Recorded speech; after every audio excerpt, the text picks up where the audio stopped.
నమస్కారం ఘంటారావానికి స్వాగతం. ముందుగా ప్రధానాంశాలు. విజయవాడ హైదరాబాద్ హైవేపై వాహనాల రద్దీ.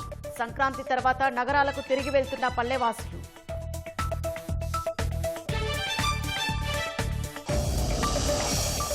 కృష్ణా జిల్లా బాపులపాడు మండలంలో బస్సు లారీ ఢీ. ప్రమాదంలో 10 మందికి పైగా గాయాలు.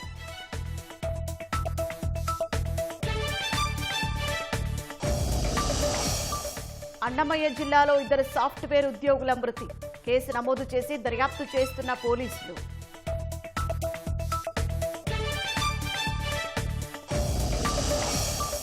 చిలకలూరిపేటలో ఒంగోలు ఎడ్ల బల ప్రదర్శన పోటీలు. పలు జిల్లాల నుంచి వృషభరాజులతో వచ్చిన రైతులు.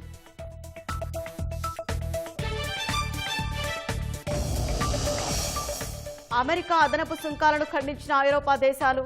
ట్రంప్ బెదిరింపులకు లొంగేది లేదన్న ఫ్రాన్స్ అధ్యక్షుడు.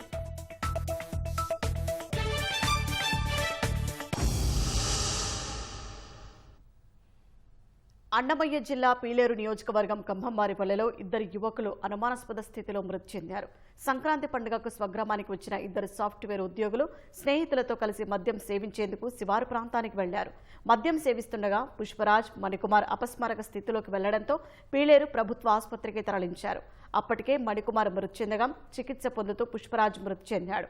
యువకుల మృతిపై కుటుంబ సభ్యులు అనుమానం వ్యక్తం చేస్తూ పోలీసులకు ఫిర్యాదు చేశారు. ఘటనా స్థలానికి చేరుకున్న పోలీసులు కేసు నమోదు చేసి దర్యాప్తు చేస్తున్నారు.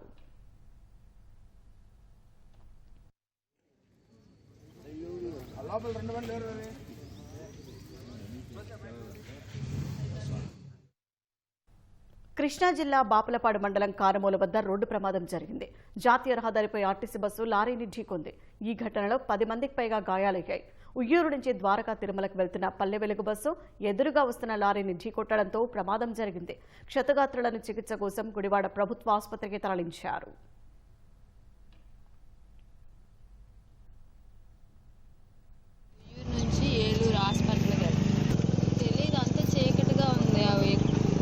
ఒకసారిగా మాత వచ్చేసరికి అప్పుడే కళ్ళు మూసాను. నేను సౌండ్ వచ్చిందని నేనేమో ఎదురుకు పడిపోయాను. అక్కడ సిలిండర్ కూడా ఎదురుకి అక్కడ పడిపోయాడు. ఆయనకి పళ్ళు సెట్ అంతా కత్తిపోయింది. ఆయన ఏమో దిగిపోయాడు డ్రైవర్.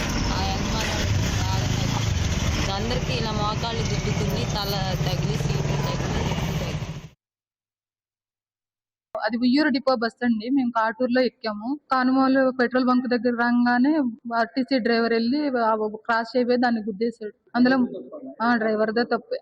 అది ఆ వైపు ఉన్న మార్జిన్ మీద ఈయన అందులోకి వెళ్ళి గుద్దేశాడు. 30 మంది ఉన్నారు, చాలా మంది ఉన్నారు బస్సులో, చిన్న పిల్లలు అందరూ ఉన్నారు. అందరికి ఫ్రంట్ లో ఉన్న వాళ్ళకి బాగా తగిలినాయి. బ్యాక్ వాళ్ళకి మాత్రం కొంచెం తక్కువ చాలా తక్కువ తగిలిపోయినాయి. చిన్న కొద్ది వెనకాల ఉన్న వాళ్ళు కొంచెం ఎదురున్న వాళ్ళకి బాగా తగిలి. పల్నాడు ప్రాంతంలో వైసీపీ హయాంలో రక్తాలు పారితే కూటమి ప్రభుత్వ హయాంలో పంట భూములకు నీళ్లు పారుతున్నాయని మంత్రి గొట్టిపాటి రవికుమార్ అన్నారు. 2 వ్యక్తుల మధ్య జరిగిన ఘటనకు రాజకీయ రంగు పొలిమి వైసీపీ కుట్రలు పన్నుతోందని మండిపడ్డారు. అరాచకాలతో గందరగోళం చేసే పార్టీ వైసీపీ అని ధ్వజమెత్తారు. హత్య రాజకీయాలు ఎక్కడ జరిగినా ప్రభుత్వం సీరియస్ గా తీసుకుని తప్పు చేసిన ఎవరిని వదిలిపెట్టదని హెచ్చరించారు. వ్యక్తిగత హత్యల్ని రాజకీయ హత్యలుగా మార్చే కుట్రలు ఎవరు చేసినా ఉపేక్షించే ప్రసక్తే లేదని తేల్చెప్పారు. ఇవాళ కాలంలో 10వ తారీఖున 2 వ్యక్తుల మధ్య జరిగిన సంఘటన హత్యకు దారితీసింది. అది అందరికీ తెలుసు ఆ ప్రాంతంలో ఏం జరిగిందనేది. దాన్ని వైఎస్ఆర్ పార్టీకి సంబంధించిన నాయకులు కానీ ఆ పార్టీ వాళ్ళు కానీ అందరూ కూడా కలిసి దాన్ని రాజకీయ హత్య కింద మార్చేసి మా తెలుగుదేశం పార్టీ మీద బురద వీసే ప్రయత్నం చేస్తా ఉన్నాడు. ఈ రాష్ట్ర ప్రజలందరికీ కూడా తెలుసు నాయుడు గారు ఎలాంటి వారు, లేకపోతే తెలుగుదేశం పార్టీ ఎలాంటిదో తెలుసు. అదేవిధంగా వైఎస్ఆర్ పార్టీ ఏంటనేది ఒకసారి గత 5 సంవత్సరాల్లో పరిశీలిస్తే మీ అందరికీ తెలిసింది. 1 కాదు 2 కాదు అరాచకాలు చేసుకుంటా వెళ్ళిపోయిన ప్రభుత్వం ఏదైనా ఉందంటే అది వైఎస్ఆర్ ప్రభుత్వం. మా ప్రభుత్వం మొదటి నుంచి ముఖ్యమంత్రి గారు చెప్పేది గ్రామాలు అభివృద్ధి ధ్యేయంగా పనిచేయాలి, అభివృద్ధి లక్ష్యంగా పనిచేయాలి. కానీ ఇప్పటికి కూడా ప్రజల బుద్ధి చెప్పి 11 సీట్లు వచ్చినా సరే వాళ్ళకైతే బుద్ధి రాలేదు. ఇంకా ఇప్పటికి కూడా గ్రామాల్లో చిన్న సంఘటనలు జరిగి ఎక్కడన్నా హత్యలు జరిగితే ఎవరన్నా చనిపోతే దానికి పార్టీ రంగు పూసి ఇమ్మీడియట్ గా ఎవరు చచ్చిపోతారా ఏం జరిగిందని పరిగెత్తుకుంటూ వచ్చి గ్రామాల్లో దాన్ని కూడా రాజకీయ లబ్ధి కోసం చేకూర్చే ప్రయత్నం చేస్తా ఉన్నారు. మీరు చూస్తా ఉన్నారు జగన్మోహన్ రెడ్డి వచ్చిన దగ్గర నుంచి ఏ విధంగా హత్య రాజకీయాలు జరిగినాయో, ఏ విధంగా తెలుగుదేశం పార్టీ మీద దాడులు చేశారో, లాస్ట్కి చంద్రబాబు నాయుడు మీద కూడా అక్రమ కేసు పెట్టి జైల్లో పెట్టిన పార్టీ అది. మా పార్టీకి ఆ పార్టీకి సంబంధం లేదు. అది ప్రజల నుంచి ప్రజల అక్రమ సంపాదన మీద పెట్టిన పార్టీ మాది. తెలుగువాడి గౌరవం మీద పెట్టిన పార్టీ మాది. కారణ జన్ముడు, యుగ పురుషుడు, పేదల పెన్నిధి అన్న నందమూరి తారక రామారావు అని సీఎం చంద్రబాబు అన్నారు. ఎన్టీఆర్ 30వ వర్ధంతి సందర్భంగా ఆ మహనీయుడికి ముఖ్యమంత్రి చంద్రబాబు, ఐటీ శాఖ మంత్రి నారా లోకేష్ ఘనంగా నివాళి అర్పించారు. సినీ వినీలాకాశంలో ధృవతారగా వెలిగి రాజకీయ కురుక్షేత్రంలో అజేయుడైన అన్న ఎన్టీఆర్ తరతరాల చరిత్రను తిరగరాసిన ధీరోదాత్తుడని చంద్రబాబు కొనియాడారు. తెలుగువారి ఆత్మగౌరవాన్ని ఆకాశమంత ఎత్తులో నిలబెట్టేందుకు పోరాటం చేసిన మనందరికీ ప్రాతస్మరణీయుడని గుర్తు చేశారు. కిలో ₹2 బియ్యం, సామాజిక భద్రతా పింఛన్లు, పక్కా ఇళ్ల నిర్మాణం, రైతుకు విద్యుత్, మండల వ్యవస్థతో స్థానిక స్వపరిపాలన, ఆడబిడ్డలకు ఆస్తిలో హక్కు, రాయలసీమకు సాగు, తాగునీటి ప్రాజెక్టుల వంటి అనితర సాధ్యమైన సంక్షేమాభివృద్ధి పథకాలతో చరిత్ర గతిని మార్చిన ఆ మహనీయుడు ఆదర్శనీయమని కొనియాడారు. ఎన్టీఆర్ బాట అనుసరణీయమని స్పష్టం చేశారు. తారకరాముడు పోషించిన పౌరాణిక పాత్రల ఫోటోలను ఇళ్లలో పెట్టుకుని ప్రజలు దేవుడిగా పూజిస్తుండటం ఎన్టీఆర్కి మాత్రమే దక్కిన అరుదైన వరమని లోకేష్ వ్యాఖ్యానించారు. ఎన్టీఆర్ భౌతికంగా దూరమై ఇన్నేళ్లైనా తెలుగువారి హృదయాల్లో సజీవంగా ఉన్న తాతయ్య జన్మ ధన్యమని అన్నారు. దివంగత నటుడు మాజీ ముఖ్యమంత్రి నందమూరి తారక రామారావు 30వ వర్ధంతి సందర్భంగా ప్రముఖులు నివాళులు అర్పించారు. హైదరాబాద్లోని ఎన్టీఆర్ ఘాట్లో ఆయన సమాధి వద్ద నందమూరి బాలకృష్ణ, రామకృష్ణ, నారా లోకేష్, భువనేశ్వరి, పురంధేశ్వరి, కళ్యాణ్ రామ్ పుష్పాంజలి ఘటించి నివాళులు అర్పించారు. మాజీ మంత్రులు మోత్కుపల్లి నరసింహులు, బాబు మోహన్ సహా ఖమ్మంపాటి రామ్మోహన్, బక్కా నరసింహులు నివాళులు అర్పించారు. ఎన్టీఆర్ ఘాట్ను వివిధ రకాల పుష్పాలతో అలంకరించిన ట్రస్ట్ నిర్వాహకులు పరిసరాల్లో ఎన్టీఆర్ రాజకీయ, సినీ విశేషాలు తెలిపే చిత్రాలు ప్రదర్శించారు. సర్వమత ప్రార్థనలు ఏర్పాటు చేశారు. ఎన్టీఆర్ ఘాట్ వద్ద అభిమానులు ఆయన చేసిన సేవలను స్మరించుకున్నారు. సూర్యచంద్రులు ఉండన్నాళ్లు ప్రజల గుండెల్లో ఎన్టీఆర్ బ్రతికే ఉంటారని బాలకృష్ణ అన్నారు.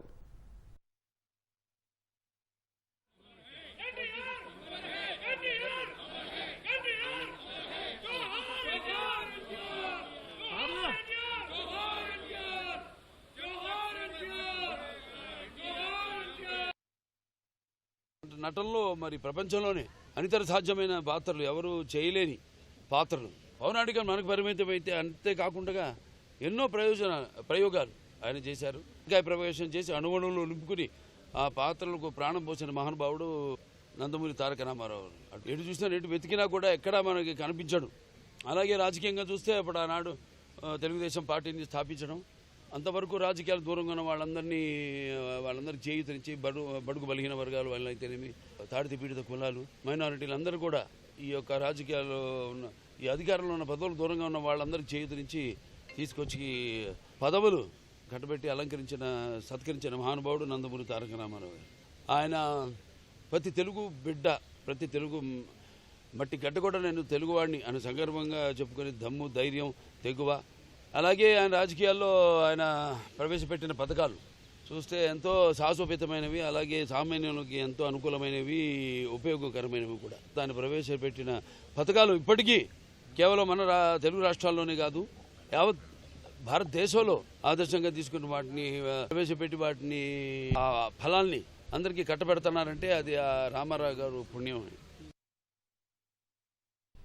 ఎన్టీఆర్ 30వ వర్ధంతి సందర్భంగా పలువురు నేతలు ఆయనకు ఘన నివాళులు అర్పించారు. తెలుగు జాతి కీర్తిని దశదిశలా వ్యాపింపచేసి తెలుగువారి గుండెల్లో చిరస్థాయిగా నిలిచిపోయిన యుగపురుషుడు ఎన్టీఆర్ అని మాజీ మంత్రి దేవినేని ఉమామహేశ్వరరావు అన్నారు. విజయవాడ పట్టమట ఎన్టీఆర్ సర్కిల్లోని ఎన్టీఆర్ విగ్రహానికి ఎమ్మెల్యే గద్దె రామ్మోహన్, ఎన్టీఆర్ జిల్లా టీడీపీ అధ్యక్షులు గద్దె అనురాధ ఘన నివాళులు అర్పించారు. మైలవరం ఎమ్మెల్యే వసంత కృష్ణప్రసాద్ గొల్లపూడిలోని ఎన్టీఆర్ విగ్రహానికి పూలమాలలు వేసి నివాళులు అర్పించారు.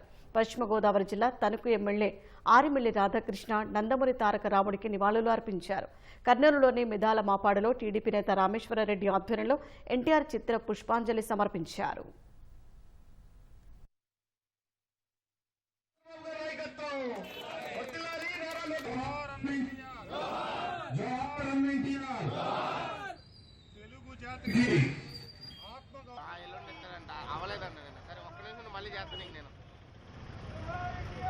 తీసుకురా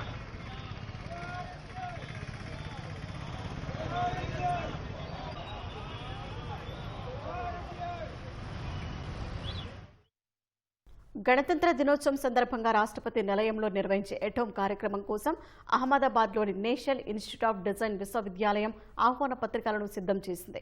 ఈశాన్య రాష్ట్రాల సంస్కృతి సంప్రదాయాలు చాటేలా వాటిని ముద్రించింది.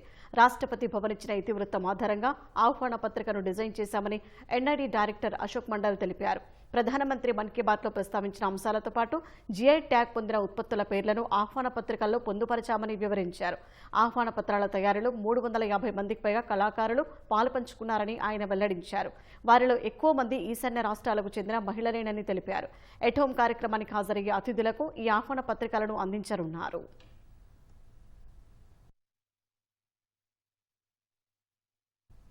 మౌని అమావాస్య సందర్భంగా ఉత్తర భారతంలో భక్తులు పుణ్యస్నానాలు ఆచరించారు. ఉత్తరప్రదేశ్లోని ప్రయాగ్రాజ్ త్రివేణి సంగమానికి వేలాది మంది భక్తులు పోటెత్తారు.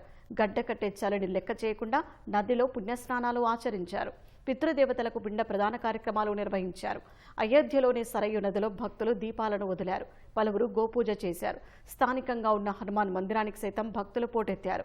వారణాసిలోని ఘాట్లు భక్తులతో కిక్కిరిశాయి. ఉత్తరాఖండ్లోని హరిద్వార్లో వేలాది మంది పుణ్యస్నానాలు ఆచరించారు.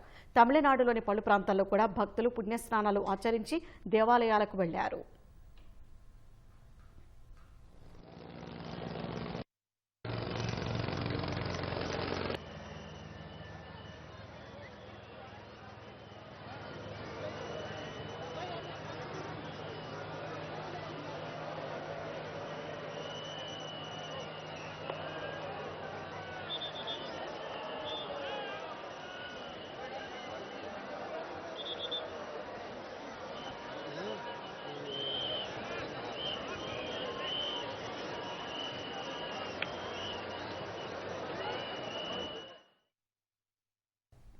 టీడీపీ కేంద్ర కార్యాలయంలో ఎన్టీఆర్కు సీఎం చంద్రబాబు నివాళులు అర్పిస్తున్నారు. ప్రత్యక్ష ప్రసారం ద్వారా చూద్దాం. స్వర్గీయ నందమూరి తారక రామారావు గారు ఆ మహానుభావుడి స్ఫూర్తితో ఇవాళ పార్టీని కాపాడుకుంటూ మన అధ్యక్షులు చంద్రబాబు గారి నాయకత్వంలో ఇవాళ పేదవాళ్లకు పట్టిదండం పెట్టే కార్యక్రమాలు కావచ్చు, సూపర్ 6 పథకాలు కావచ్చు, తెలుగు జాతి గౌరవాన్ని ముందుకు తీసుకెళ్లే కార్యక్రమాలు కావచ్చు, మరి ఇవాళ ఆ మహానుభావుడు నందమూరి తారక రామారావు గారు ఆత్మగౌరవ నినాదాన్ని మదరాసి అనే పరిస్థితుల నుంచి తెలుగు జాతి గౌరవాన్ని ముందుకు తీసుకెళ్లిన ఆ మహానుభావుడికి రామారావు గారికి నివాళులు అర్పిస్తూ చంద్రబాబు గారి నాయకత్వంలో, లోకేష్ బాబు గారి నాయకత్వంలో పార్టీని గ్రామ గ్రామాన ముందుకు తీసుకెళ్ళడానికి కార్యకర్తలు, నాయకులు మనందరం కూడా వాళ్ళ అడుగుజాడల్లో ముందుకెళ్దామని తెలియజేసుకుంటూ సెలవు తీసుకున్న జోహార్ ఎన్టీఆర్. ధన్యవాదాలు శ్రీ దేవినేని గారు. ఇప్పుడు యువ శాసనసభ్యులు శ్రీ ఎంఎస్ రాజు గారు సంక్షిప్త ఉపన్యాసం అక్కడ ఇచ్చి. అందరికీ నమస్కారం. సభాధ్యక్షులు పెద్దలు రామయ్య గారికి, తెలుగు జాతి ఆత్మగౌరవం, తెలుగు జాతి ఆత్మస్థైర్యం, ఆకాశం, నేల, సూర్యచంద్రులున్నంత వరకు చిరస్థాయిగా ఉండే పేరు ఎన్టీ రామారావు. చరిత్రలో ఆయనకు సాటి ఎవరు రారు. రాజకీయాల్లో కానీ, సినిమా రంగాల్లో కానీ, ప్రజాసేవలో కానీ, సంక్షేమ పథకాల సృష్టిలో కానీ ఎన్టీఆర్ గారికి ధీటుగా ఎవరు లేరు. ఆయన ఆశయ సాధన కోసం మాన్యశ్రీ నారా చంద్రబాబు నాయుడు గారు ఆయన ఆశయాల్ని కొనసాగిస్తూ ఆంధ్రప్రదేశ్, ఉమ్మడి ఆంధ్రప్రదేశ్లో అభివృద్ధిని, సంక్షేమానికి మారుపేరుగా నిలిచినటువంటి చంద్రబాబు నాయుడు గారి నాయకత్వంలో ఎన్టీఆర్ ఆశయ సాధన కొనసాగుతుందని సందర్భంగా తెలియజేశారు. జై ఎన్టీఆర్. మన ప్రీతమ నేత, తెలుగుదేశం పార్టీ అధినేత, రాష్ట్ర ముఖ్యమంత్రి వర్యులు మాన్యశ్రీ నారా చంద్రబాబు నాయుడు గారు మన ముందుకు వస్తున్నారు. వారిని సాదరంగా వేదికపైకి ఆహ్వానిస్తున్నది ఈ సభ. స్వర్గీయ నందమూరి తారక రామారావు గారి 30వ వర్ధంతి సభకు ముఖ్య అతిథిగా మన ప్రీతమ నేత, తెలుగుదేశం పార్టీ అధినేత మాన్యశ్రీ నారా చంద్రబాబు నాయుడు గారిని ఈ సభ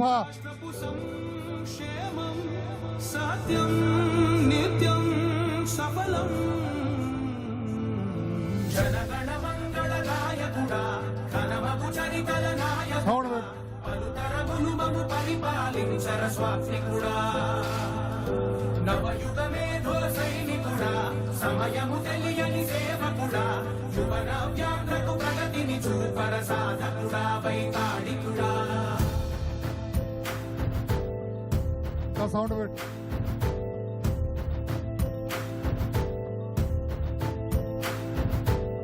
ప్రతి ఇల్లు నిన్నే నిన్నే పిలిచింది, ప్రతి గడప నీకే స్వాగతం అంటోంది, ప్రతి మనసు నువ్వే గెలవాలంటోంది. పెద్ద కొడుకు నీవై తోడున్నావు చాలు, జరుగుతుంది మాకు మేలు మేలు. ఇంటి పెద్ద నీవై నీచి ఉంటే చాలు, విరిసి పోవ రాష్ట్రమంతటా శాంతి క్రాంతి సంతోషాలు.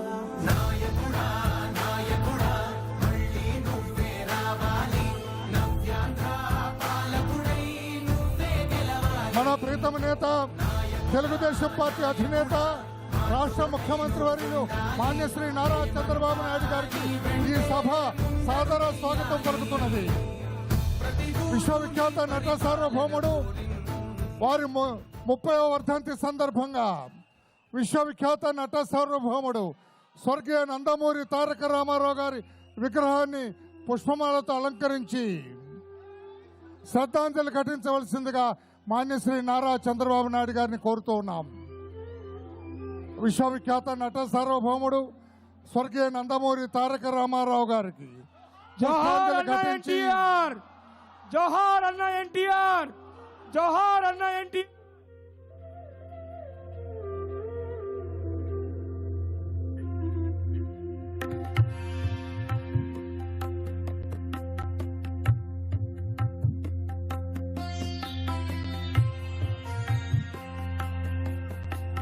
దయచేసి మీ జోహార్ ఆసనాలకు అన్న రండి. ఎన్టీఆర్, రైట్ జోహార్ అన్న ఎన్టీఆర్.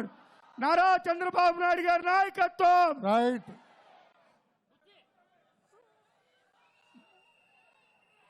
దయచేసి మీ ఆసనాల్లో ఆసనాలు కావాల్సిన కోరుతూ మనందరం లేచి నిలబడగా ప్రార్థనా గీతం మా తెలుగు తల్లి. మనందరం లేచి నిలబడగా ప్రార్థనా గీతం మా తెలుగు తల్లి.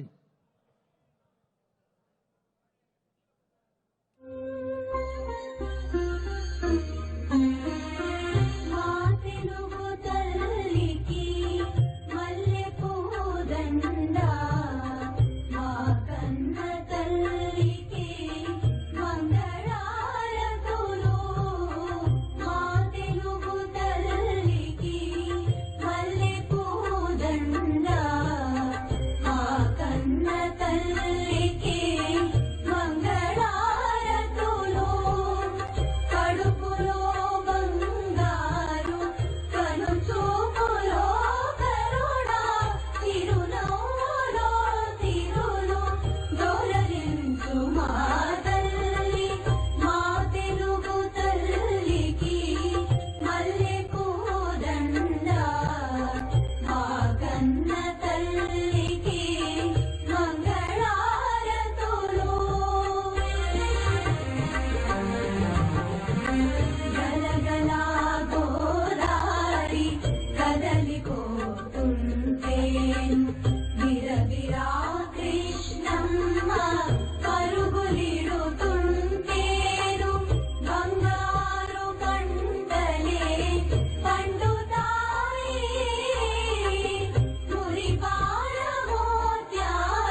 జోహార్ నాయుడు గారి ఎన్టీఆర్. నాయకత్వం, చంద్రబాబు నాయుడు గారి నాయకత్వం.